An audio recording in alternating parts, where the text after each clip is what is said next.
আসসালামু আলাইকুম ওয়া রাহমাতুল্লাহি ওয়া বারাকাতুহু। হাদিসে উল্লেখিত আছে যে হযরত মুহাম্মদ সাল্লাল্লাহু আলাইহি ওয়াসাল্লাম আমাদেরকে জানিয়েছেন যে আল্লাহ তাআলা আমাদের কাছে 1,24,000 নবী পয়গম্বর পাঠিয়েছেন, কিন্তু আমাদের পবিত্র ধর্মীয় গ্রন্থ আল কোরআনের মধ্যে শুধুমাত্র 25 জনের নাম উল্লেখিত আছে।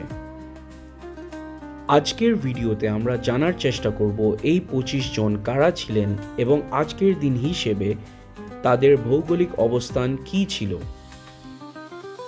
বলে রাখা দরকার যে তারা আমাদের মতোই সাধারণ মানুষ ছিলেন, সাধারণ জীবনযাপন করতেন, কিন্তু আল্লাহ তাআলা তাদের উপর এক অসাধারণ রহমত নাজিল করার সিদ্ধান্ত নেন। তাদের জীবনের কঠোর পরীক্ষা আল্লাহ তাআলা আমাদের কাছে ঈমানের উদাহরণ হিসেবে তৈরি করেছেন। আল্লাহ তাআলা সর্বপ্রথম আদম আলাইহিস সালামকে সৃষ্টি করেন বিভিন্ন মাটি দিয়ে। তারপর তিনি সকল ফেরেশতাগণকে আদম আলাইহিস সালামকে সেজদা করার নির্দেশ দেন। সকলেই সেজদা করেন, শুধু ইবলিস ছাড়া। যখন আল্লাহ তাআলা ইবলিসকে জিজ্ঞেস করেন যে তুমি আদমকে সেজদা করলে না কেন, তখন ইবলিস জবাব দিল যে আমি আগুনের তৈরি, আমি মাটির তৈরি জিনিসকে সেজদা করব কেন? তার অহংকার দেখে আল্লাহ তাআলা তাকে শাস্তি রূপে জান্নাত থেকে বহিষ্কৃত করে দেন। এরপর আল্লাহ তাআলা আদম আলাইহিস সালাম এবং তার স্ত্রী হাওয়া আলাইহিস সালামকে জান্নাতে থাকার নির্দেশাবলী দেন। তাদের জন্য জান্নাতের সকল খাবার উন্মুক্ত করে দেন, শুধু একটা নির্দিষ্ট গাছের ফল ছাড়া। কিন্তু ইবলিসের ছলনায় পড়ে আদম আলাইহিস সালাম এবং তার স্ত্রী হাওয়া আলাইহিস সালাম সেই নিষিদ্ধ গাছের ফল ভক্ষণ করেন এবং আল্লাহ তাআলা আদম আলাইহিস সালাম এবং তার স্ত্রী হাওয়া আলাইহিস সালামকে পৃথিবীতে পাঠিয়ে দেন। এরপর আদম আলাইহিস সালাম আল্লাহর নিকট ক্ষমা প্রার্থনা করেন।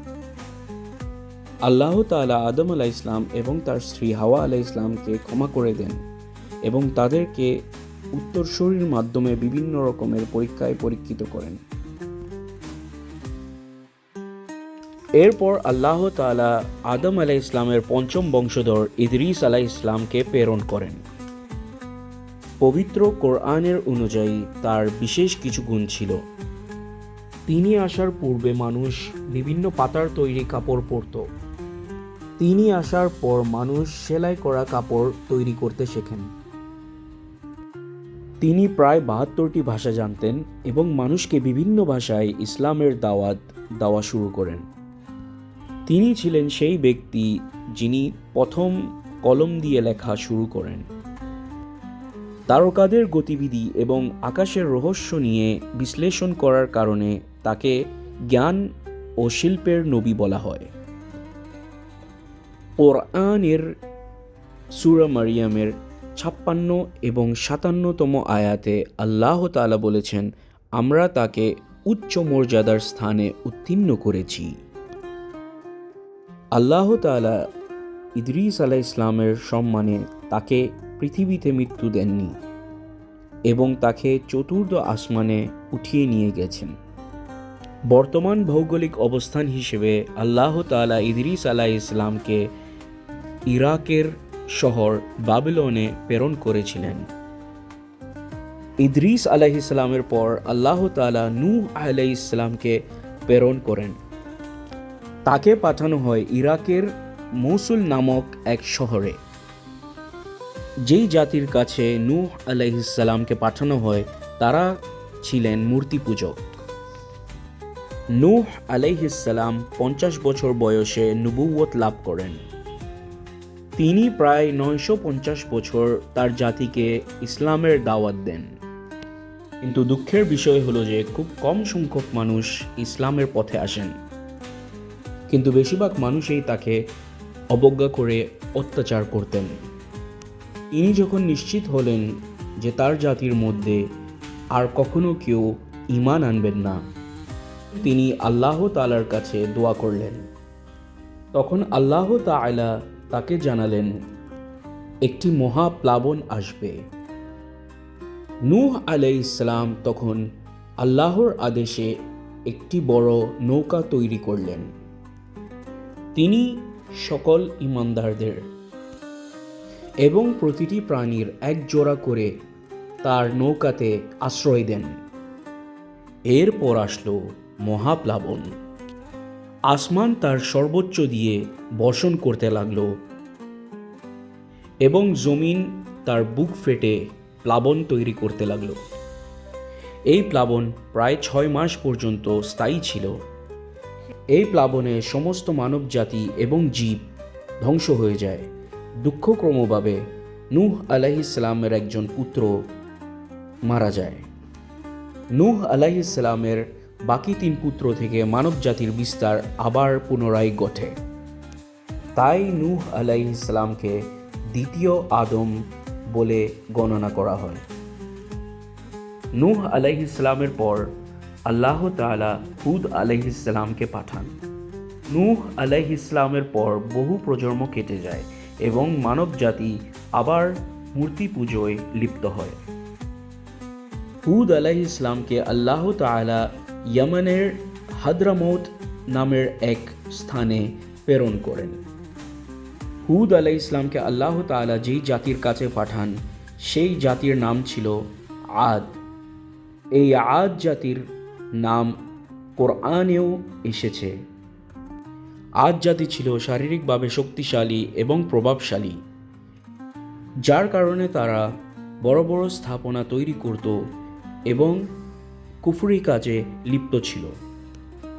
তাদেরকে হুদ আলাইহিস সালাম একত্ববাদের দাওয়াত দেন।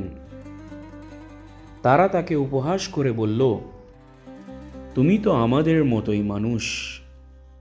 তুমি কি আমাদের পূর্বপুরুষের দেবতাদের বদলে নতুন কোনো উপাস্য আনতে চাও? তারা নবী হুদের বার্তা অস্বীকার করে তাদের কুকাজে লিপ্ত থাকে। তারপর আল্লাহ তাআলা তাদের উপর আযাব নাজিল করেন। প্রথমে দীর্ঘ খরা, তারপর প্রবল ঝড়। এই ঝড় 7 রাত ও 8 দিন অবিরাম প্রবাহিত হয়, যা কোরআনে বর্ণিত হয়েছে। আল্লাহ তাআলা তাদেরকে এমন এক বাতাসের মাধ্যমে ধ্বংস করে দেন যা তাদের ছিন্ন বিচ্ছিন্ন করে দেন। এই ঝড়ের পর আল্লাহ তাআলা হুদ আলাইহিস সালাম এবং তার সঙ্গে কিছু ঈমানদার বান্দাকে বাঁচিয়ে নেন। এরপর হুদ আলাইহিস সালাম মক্কার মধ্যে স্থায়ী হন এবং সেখানেই ইন্তেকাল করেন। হুদ আলাইহিস সালামের পর আল্লাহ তাআলা সালেহ আলাইহিস সালামকে প্রেরণ করেন। সালেহ আলাইহিস সালামকে আল্লাহ তাআলা তামুদ জাতির কাছে প্রেরণ করেন। তামুদ জাতি বর্তমান ভৌগোলিক অবস্থান হিসেবে সৌদি আরবের মাদাইন সালেহ নামের স্থানে অবস্থিত ছিলেন। তামুদ জাতি ছিল মূর্তি পূজক এবং তারা প্রযুক্তিগতভাবে এগিয়ে ছিলেন। তারা পাহাড় কেটে বিভিন্ন স্থাপনা তৈরি করতেন। হযরত সালেহ আলাইহিস সালাম যখন তাদের ইসলামের দাওয়াত দিলেন, তখন তারা তাকে বলল, তুমি যদি আমাদের চোখের সামনে এই পাথর থেকে একটি গর্ভবতী উটনী বের করে আনতে পারো, তাহলে আমরা তোমার কথায় ঈমান আনতে রাজি। এরপর সালেহ আলাইহিস সালাম দুহাত তুলে আল্লাহর কাছে দোয়া করল এবং অলৌকিকভাবে সেই পাথর ফেটে একটি বিশাল উটনী বের হয়ে আসলো। এটি ছিল আল্লাহর পক্ষ থেকে একটি পরিষ্কার নিদর্শন। উটনীর দুধ এত বেশি হতো যে তাতে পুরো জাতি তৃষ্ণা মিটাতে পারত। কিন্তু জাতির নেতারা বলেন যে এই উটনী যদি বেঁচে থাকে তাহলে সালেহ আলাইহিস সালামের প্রভাব আরও বিস্তারভাবে বাড়বে। তাই তারা সিদ্ধান্ত নিল উটনীকে মেরে ফেলবে। তারা রাতে ষড়যন্ত্র করে উটনীকে মেরে ফেলল। এটি কেবল প্রাণী হত্যাই ছিল না, বরং এটা আল্লাহর পক্ষ থেকে পাঠানো একটি নিদর্শনকে ধ্বংস করা ছিল। এরপর আল্লাহ তাআলা তাদেরকে 3 দিনের সময় দেন সতর্কতা হিসেবে। এই 3 দিনে সালেহ আলাইহিস সালাম এবং তার সঙ্গীরা শহর ছেড়ে চলে যান। এরপর তৃতীয় দিনে একটি ভয়ঙ্কর শব্দের সাথে ভূমিকম্প হয় এবং তামুদ জাতিকে ধ্বংস করে দেয়। শুধু অল্প কিছু সত্যিকারের ঈমানদার বেঁচে যান। সামুদের ধ্বংসের ঘটনা কোরআনে বিস্তারিতভাবে উল্লেখ আছে একটি সতর্কতা হিসেবে। এরপর আল্লাহ তাআলা ইব্রাহিম আলাইহিস সালামকে প্রেরণ করেন। ইব্রাহিম আলাইহিস সালাম ছিলেন উলুল আজমের একজন। উলুল আজম হচ্ছেন 5 মহান নবী। ইব্রাহিম আলাইহিস সালাম হচ্ছেন সেই 5 মহান নবীর একজন। ইব্রাহিম আলাইহিস সালামকে আল্লাহ তাআলা বর্তমান ইরাকের নাসিরিয়া শহরে পাঠিয়েছিলেন। ইব্রাহিম আলাইহিস সালামকে আল্লাহ তাআলা যেই জাতির কাছে পাঠিয়েছিলেন তারা ছিলেন মূর্তি পূজক। অল্প বয়সেই আল্লাহ তাআলা ইব্রাহিম আলাইহিস সালামকে হিকমত দান করেন। অল্প বয়সে ইব্রাহিম আলাইহিস সালাম তার জাতিকে আল্লাহ তাআলার একাত্মবাদের প্রচার করতেন এবং উপাসনা করার নির্দেশ দিতেন। একদিন তার জাতি যখন একটি উৎসব উদযাপন করতে শহরের বাহিরে গেলেন, ইব্রাহিম আলাইহিস সালাম সকল মূর্তি ধ্বংস করে দিলেন, শুধুমাত্র বড় মূর্তিটি রেখে দিলেন এবং পরবর্তীতে বড় মূর্তিটির গলায় কুঠারটি ঝুলিয়ে দিলেন। যখন তার জাতি ফিরে আসলো, তারা এই ধ্বংসস্তূপ দেখে ইব্রাহিম আলাইহিস সালামকে জিজ্ঞেস করলো, এই সব কে করেছে? ইব্রাহিম আলাইহিস সালাম তাদেরকে জবাব দিলেন যে হয়তো এই বড় মূর্তিটিই করেছে, তাকে তোমরা জিজ্ঞেস করো। তার জ্ঞানপূর্ণ উত্তরে তারা চুপ করে যায়। কিন্তু তবুও তারা একটি বড় আগুন তৈরি করে এবং ইব্রাহিম আলাইহিস সালামকে সেই আগুনে নিক্ষেপ করে। কিন্তু আল্লাহর নির্দেশে আগুন ঠান্ডা হয়ে যায় এবং ইব্রাহিম আলাইহিস সালামকে একটুও পোড়ায় না। তিনি সম্পূর্ণ নিরাপদভাবে আগুন থেকে বেরিয়ে আসেন এবং আল্লাহর নির্দেশে তার স্ত্রী সারাহ আলাইহিস সালামকে নিয়ে হিজরত করেন। এরপর তিনি মিশর হয়ে ফিলিস্তিনে হিজরত করেন। মিশরে তিনি তার দ্বিতীয় স্ত্রী হাজরা আলাইহিস সালামকে বিবাহ করেন। হাজরা আলাইহিস সালামের গর্ভে তার প্রথম সন্তান ইসমাইল আলাইহিস সালাম জন্ম নেন। এরপর তার স্ত্রী সারাহ আলাইহিস সালামের গর্ভে জন্ম নেন ইসহাক আলাইহিস সালাম। ইসমাইল আলাইহিস সালামের বংশ থেকে আরব জাতির উৎপত্তি হয় এবং তার বংশধর হিসেবে আমাদের নবী মুহাম্মদ সাল্লাল্লাহু আলাইহি ওয়াসাল্লামের জন্ম হয়। ইসহাক আলাইহিস সালামের বংশধর থেকে জন্ম হয় বনি ইসরাইলের। ইসরাইলের কাছে আল্লাহ তাআলা অনেক নবীগণকে প্রেরণ করেন। বনি ইসরাইলকে ইহুদি জাতিও বলা হয়। ইহুদি জাতি আরবদের সৎ ভাই হিসেবে দেখত এবং আল্লাহ তাআলার নির্দেশে ইব্রাহিম আলাইহিস সালাম এবং তার প্রথম পুত্র ইসমাইল আলাইহিস সালাম কাবাঘর নির্মাণ করেন। সেই কাবাঘর যেটি আজ মুসলমানদের ইবাদতের কেন্দ্র।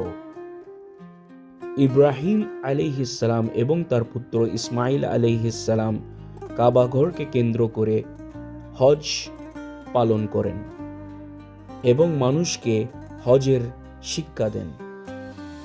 তারপর আল্লাহ তাআলা ইব্রাহিম আলাইহিস সালামকে স্বপ্নে দেখান যে তিনি তার পুত্র ইসমাইল আলাইহিস সালামকে জবাই করছেন। ইসমাইল আলাইহিস সালাম তার পিতাকে বলেন যে হে পিতা, আল্লাহ তাআলার যা নির্দেশ তা পালন করুন। যখন ইব্রাহিম আলাইহিস সালাম তার পুত্রের গলায় ছুরি চালাতে যাচ্ছিলেন, তখন আল্লাহ তাআলা তার পুত্রকে সরিয়ে নিয়ে তার পুত্রের স্থানে একটি বড় পশুকে রেখে দেন। এরপর আল্লাহ তাআলা ইব্রাহিম আলাইহিসসালামকে বলেন, হে ইব্রাহিম, তুমি আমার নির্দেশ পালন করেছ।